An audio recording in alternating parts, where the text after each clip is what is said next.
Good afternoon, everybody, and welcome to another edition of the RotoBaller Radio Waiver Wire Series. I'm your host, Anthony Aniano. Happy to be with you here today as we take a look at some hitters available on the waiver wire for Week 13 of your fantasy baseball season. The week beginning the 4th of July, Monday, July 4th, and happy July 4th weekend to everybody out there. Folks, don't forget to win big in 2022 with rotoballer.com's MLB and DFS Premium Pass, which includes 15 exclusive lineup tools, daily DFS cheat sheets, and our new Team Sync platform.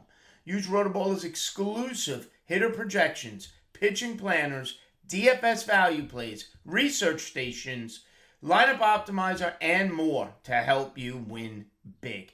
For a limited time, get your MLB Premium Pass for an extra 10% off using the promo code ACES.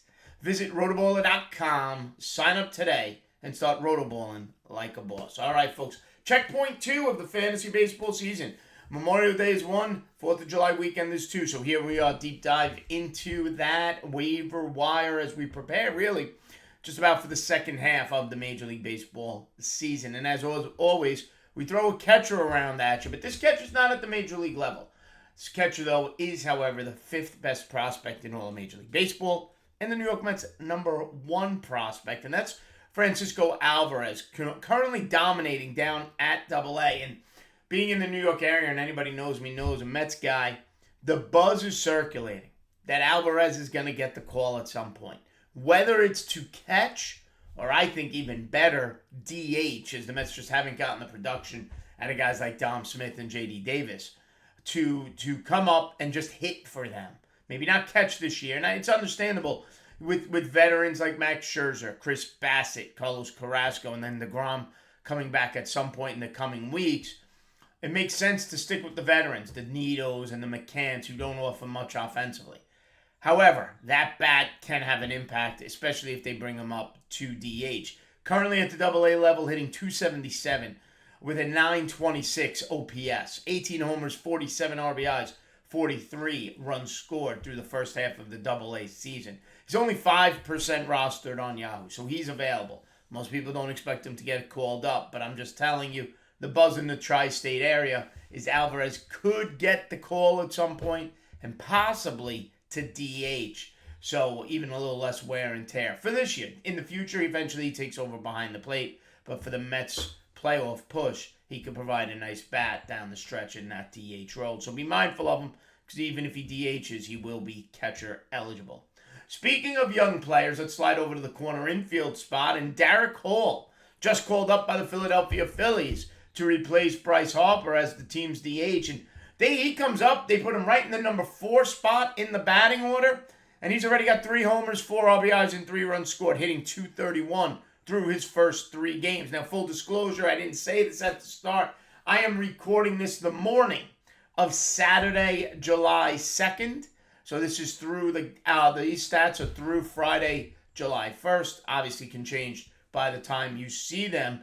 But Derek Hall now in 3 games, 3 homers. He had a 2 home run game. And then last night he hit 4 RBIs. And like I said, Philly plopped him right in that 4 hole. Now he's going to DH, but he is first base eligible for the Philadelphia Phillies as well. So he's a corner infield first base option for your fantasy team. At AAA this year, before getting called up, he was hitting a respectable .269 with a .346 on base percentage and .894 OPS. Okay, 20 home runs, 67 RBIs. So this is a massive run producer in the Philadelphia organization. He is at 1% rostered coming into the weekend. That's going to skyrocket over the next couple of days. Okay, I don't expect batting average over .250, but he's already showing the power is legitimate and it will play at the major league level. So get in there on him for a corner infield utility type of role. Other players, some of which I've mentioned before at the corner infield, Juan Yepes of the St. Louis Cardinals still being consistently undervalued in the fantasy world. First base, third base, outfield eligible, sitting at 40%. So hopefully the last time I will mention him. Over his last 14 days, he's hitting .325, 4 homers, 11 RBIs, 4 runs scored, batting 5th in that St. Louis lineup. On the season now, the batting average is up to .283 with 9 home runs, 24 RBIs, and an OPS of 832. Juan Yepes has been a mainstay in many of my lineups and consistently producing for me. Finally, another corner infield option, third base as well. The veteran, Evan Longoria, on a hot streak and something to be mindful of. Over the last 14 days, Evan Longoria is hitting .364. 3 homers, 6 RBIs, and 8 runs scored. On the season, it's only .256. 8 homers, 18 RBIs, not overwhelming. Thus, the reason he's only 10% rostered on Yahoo. But nonetheless, those last 14 days have been effective. If I'm taking a look here for a corner infielder, if I need that pure power, it's Derek Hall. If I want a little more versatility, it's Juan Yepes because of that first base and third base, as well as outfield eligibility. And if I'm desperate for corner infield help, I need a third baseman for some reason, then Evan Longoria is the third option at that corner infield position. Now, middle infield, it doesn't have the power that the corner infielders provide, but it does give you decent batting average and a little bit of speed. It starts with Nico Hoerner of the Chicago Cubs. Second base, shortstop eligible. Over the last 14 days, Nico Hoerner is hitting .435. On the season now, his batting average is up to .308. He's only 34% rostered on Yahoo. Okay, not much power, only 4 home runs on the season, but he is running a bit. Career high already, 6 stolen bases on the year for Nico Hoerner. Hits 5th or 6th in that Cub lineup. Gives you batting average. He's a 2 to 3 category guy. Batting average over 300. He did it last year, doing it again this year. Sprinkling in a few stolen bases, and he's going to provide some runs scored and maybe an RBI or 2 here or there. Those numbers aren't tremendous. However, if you need a middle infield option, give you a little batting average, Nico Hoerner available. Like I said, only 34% rostered. Similar situation, Nick Senzel of the Cincinnati Reds. Only 12% rostered. Now, on the season, he's only hitting .240 with a homer and 12 RBIs. Batting 7th or 8th in that Reds lineup. But he's been very hot of late. .359 over his last 14 days with 7 runs scored. And 3 stolen bases over the last 14 days. 5 on the season. So if he can push 10 steals and keep that batting average respectable, Nick Senzel, second base, middle infield, and outfield eligible. So a little bit of a different eligibility on Yahoo for Nick Senzel. And finally, the third ranking middle infielder on my list is Miguel Rojas. Shortstop, middle infield eligible for the Miami Marlins. .248 on the season, 6 homers, 5 stolen bases, batting 7th or 8th. However, over the last 14 days, Miguel Rojas, like Hoerner, like Senzel, hitting over 300 with a .318 batting average and 3 steals. Similar players, in my opinion. Nico Hoerner is going to give you the highest batting average.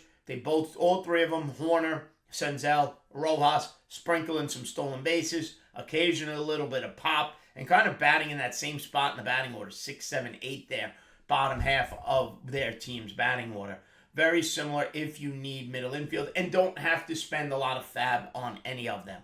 Hoerner at 34%, Senzel 12%, and Rojas 4% rostered. And finally, if you need some outfielders, guys, Alex Kirilloff of the Minnesota Twins is the player to go get for me at the outfield position. .283 over his last 14 days. He was with the Twins. He struggled, injured, came back. Now, on the season, he's only .237. Okay, that goes back to earlier in the year. However, over the last 14 is really where he's amassed all of his numbers. 1 home run, 12 RBIs. Those are not only over the last 14 days, but those are for the season. 5 runs scored, and he's hitting a respectable .268. Kirilloff, first base and outfield, eligible for the Twins. He's going to get an opportunity to play every day, hitting 6th in that Minnesota Twins lineup. Of anybody I've mentioned here as a overall player, you could say Derek Hall has the opportunity for power at the major league level. We don't know if Alvarez actually does get called up. I am speculating and basing that off of the rumor mill. But out of all the players here today, Alex Kirilloff clearly has the most upside the rest of the way, if given the opportunity, and he should be given the opportunity by the Minnesota Twins. Okay, Andrew McCutchen is available if you need an outfielder, 26% rostered, .258 with 7 homers on the season, but .340 with 3 of those home runs over the last 14 days.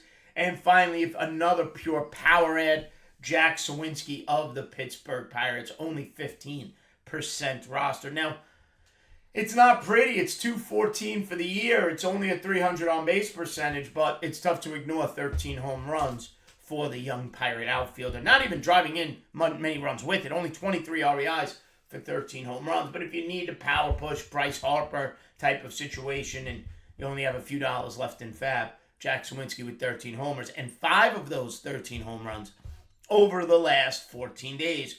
Unfortunately, over those last 14 days, he's only hitting .222.